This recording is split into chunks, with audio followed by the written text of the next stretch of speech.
Assalamualaikum, salam sejahtera. Berjumpa kita di Ibu MFL pada minggu ini bersama saya, Danny Azmin.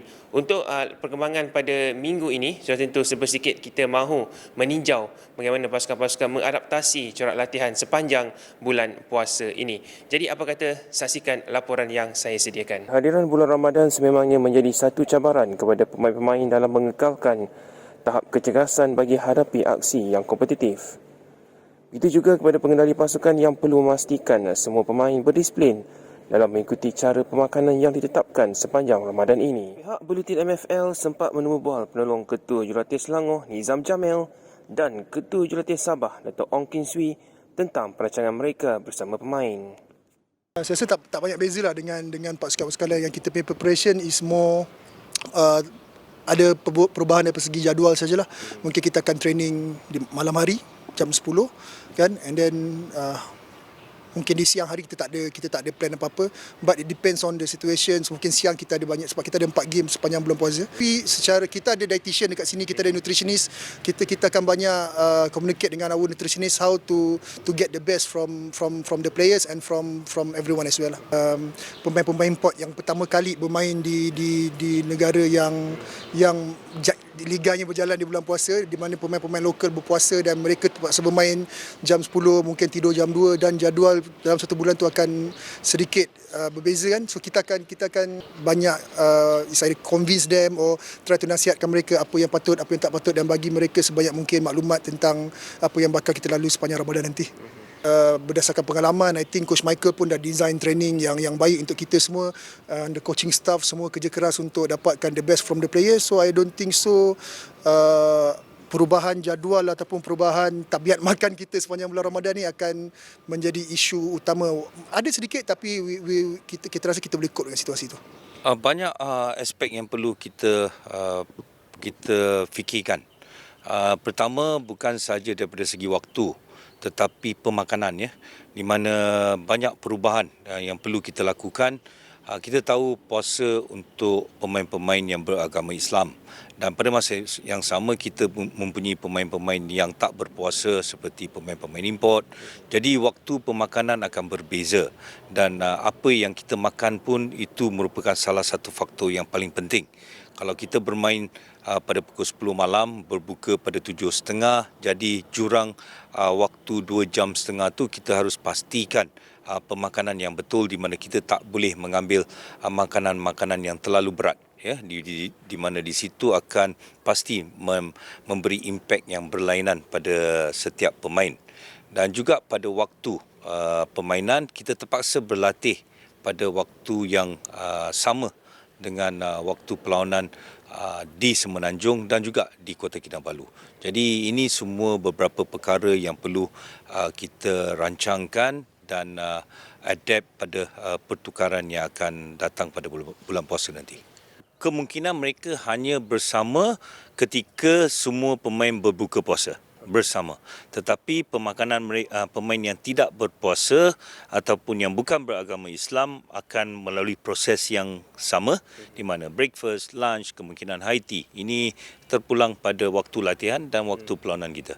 Walaupun waktu permainan lewat sikit pukul 10, itu tak menjejaskan. Kita tidak mempunyai pilihan, dan kita faham situasi kenapa kita bermain pada pukul 10. Jadi kita harus mengadaptasi situasi yang telah ditetapkan, di mana bagi saya kita tidak perlu memikirkan perkara-perkara yang negatif, di mana kita tahu setiap pasukan akan bermain pada waktu yang sama.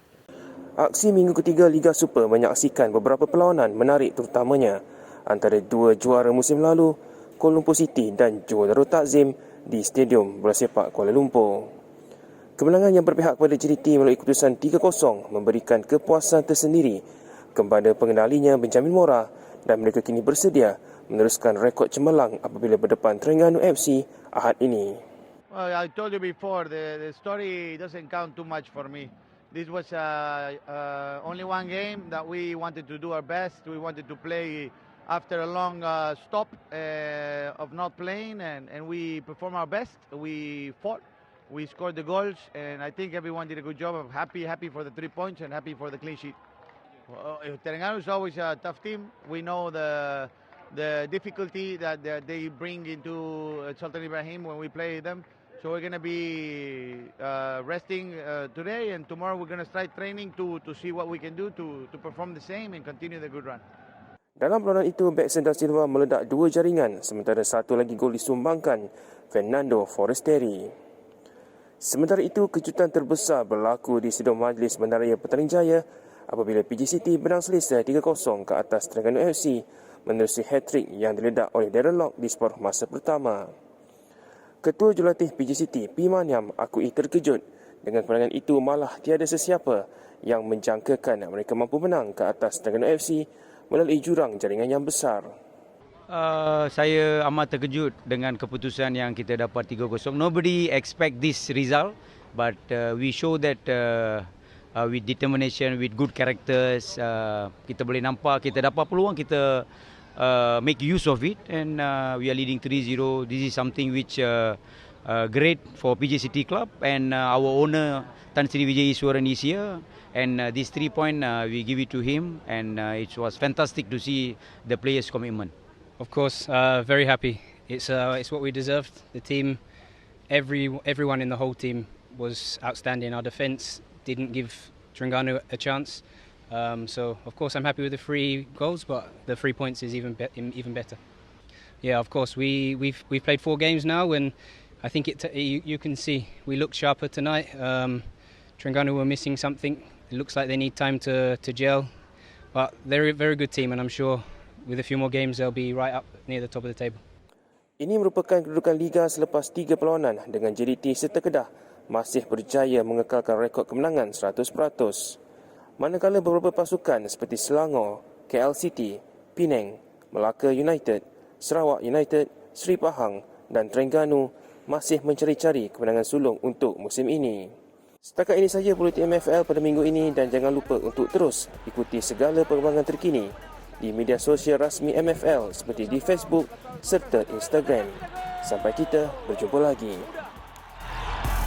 Hilal ketika ini satu lambungan Casagrande. Akhirnya Ramadan untuk Syafiq, Bergson, peluang untuk Bergson, satu percubaan dan jaringan berganda dari Bergson da Silva. Di tengah sudah pun menunggu, mungkin sedikit lambat daripada Mahali, tapi yang terbaik. Gol yang ketiga.